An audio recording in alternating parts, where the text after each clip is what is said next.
እውነተኛ ጓደኛ ሁሌም ከጎናችሁ ነው የሚሆነውና በተለይ በተጨነቃችሁበት ታይም ነውና ሄሉሻና ፍቅርሻ በጣም ነው ደስ የሚሉት። ብዙ ጊዜ አብረው ባይሆኑም እንኳን ግን በሆነ መደሰት ባለባቸው ታይም ላይ በደስታቸው ጊዜ እንዲሁም በመካፋታቸው ጊዜ ከጎናቸው ነው የሚሆኑት። ለብዙ ጊዜ ያቸዋለሁኝና ማለት ነው። እና አሁንም እሱን እንግዲህ በእነሱ የዲያጌ ጓደኛ ነገር ነውና እንግዲህ ሁላችሁም ታውቃላችሁ። ግን ያው ተገናኙ። ከዛ ወዲህ ሄሉሻም የራሷን ህይወት ትኖራለች። እነ ፍቅርዬም እንግዲህ ደስተኛ ናቸው። ከዲያጊ ጋር ባለፈው ትንሽ እንትን ብለው ነበር፣ ግን አሁንም ቢሆን ደስተኛ ናቸው። ፍቅር እንግዲህ በህይወቷ እንዳለችው ቶሎ ብላ ለነገሮች አትፈጥንም። ጀግና ናት። ሁሉን ነገር በውስጧ ነው የምትይዘው። ይህንም ለማለት እንትን ያልኩት ያኔ ልጅ እንኳን ራሱ እንትን አርግዛ ስትወልድ ያላየንም፣ ግን ከስንት ጊዜው በኋላ ነው ያየነው ልጅቷን እና በዚህ ልክ ናት እንግዲህ ከልጅ በላይ የለም። ግን ሌላ ሰው ቢሆን አሁን ስንት ሲያለቀስ ስንት ሲሆን ምን ሲል ነበር የምናየው እና በጣም ጀግና ናት። ከዛን ግን እንግዲህ ያው ዲያጊ ልታናደው በሽማግሌ ሌላክ ነው ምናምን እያለችው ነበር። ትናንትና ነው ያሳቃቸው ነበር። እና ሄሉ ደግሞ ዛሬ ከየሱ ጋር ዘና ብለው ደስተኛ ሆነው መጥተዋል ማለት ነው።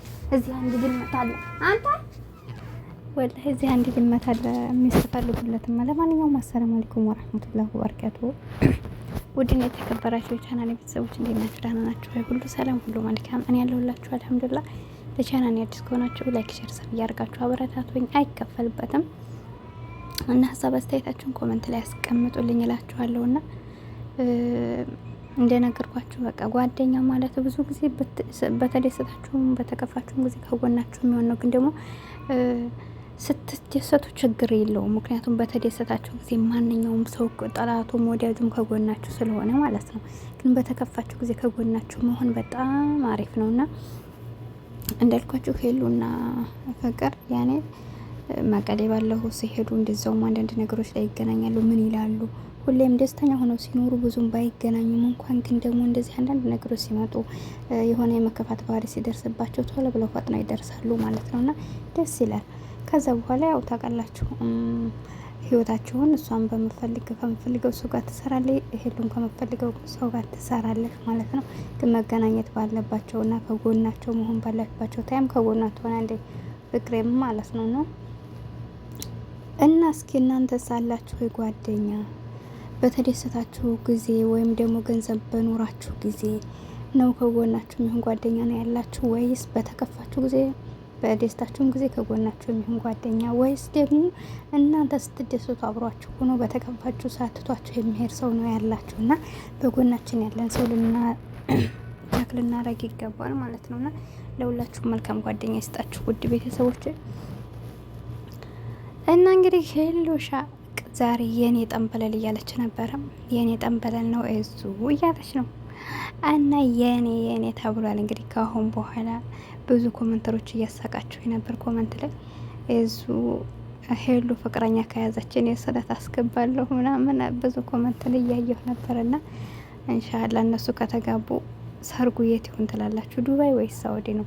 የት ነው መሆን ያለበት? እንዲያብርሽና ሩታ ውጭ ነው እንጂ መሆን ያለበት ኢትዮጵያማ በፍጹም ሊሆን አይችልም።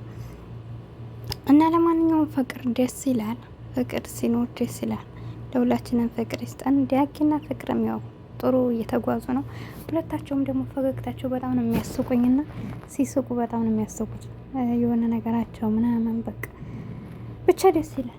ዙሮ ምን ልላችሁ ፈልጌ ነው፣ አንዱን ቤት ለዩት አንዱ ይመጣል። ፍቅር መቼ ያልቃል ነው የሚባለውና ከአንድ ሰው ጋር ሆናችሁ ህይወትን ትጀምራላችሁ፣ ስራን ትጀምራላችሁ፣ ጓደኝነትን ትጀምራላችሁ፣ ማንኛውንም ነገር ግን ከዛ ሰው ጋር እህሉሃችሁ ካለቀ ነሲባችሁ ካለቀ እንዲሁም ደግሞ በሆነ አጋጣሚ ካልተግባባችሁ ታቆማላችሁ። ግን ከዛ ሰው ጋር ቆምና ያነሰው ተለየን ብለን ማልቀስ ማዘን ወይም ደግሞ ከስኬታቸው ወደ ኋላ ማለት የለብንም። በቃ እኛ ካለን ሁሉም አለ ማለት ነው። ትናንትም እነዛ የመጡት ወደኛ ህይወት እኛ ጤና ስለሆነ መስራት ስለምንችል በቃ ብዙ ነገሮች ካለህ በታይ መሆን ስለቻልን ነው። እና ሁሌም ቢሆን እናንተ ሆናችሁ ለመገኘት ነው መጣር ያለባችሁ እንጂ አንድ ሰው ሲሄድ ማልቀስ፣ አንድ ሰው ሲመጣ መደሰት፣ በሰው ላይ ህይወታችንን ልንመራው አንችልም። ማንም ለማንም ደስ ይላል፣ ግን ደግሞ ማንም ቢሄድ ግን ደግሞ እናንተ ራሳችሁን እሱ ወደ ህይወት ያባዶ ናት ልትሉ አይገባም። ህይወታችሁን ለራሳችሁና ለራሳችሁ ብቻ ነው የምትሰሩት፣ ለራሳችሁ ብቻ ነው። ደስተኛ ብትሆኑ ለራሳችሁ ነውና ቅድሚያ ራሳችሁን አስደስቱላችኋለሁ ውድ ቤተሰቦች። ለማንኛውም አዲስ ከሆናችሁ ላይክ፣ ሼር፣ ሰብስክራይብ ያደርጋችሁ አበረታቱኝ። አብሬያችሁ የነበርኩት ይሁኔ። በቀጣይ ቪዲዮ እስከምንገናኝ አሰላሙ አለይኩም ወረህመቱላህ።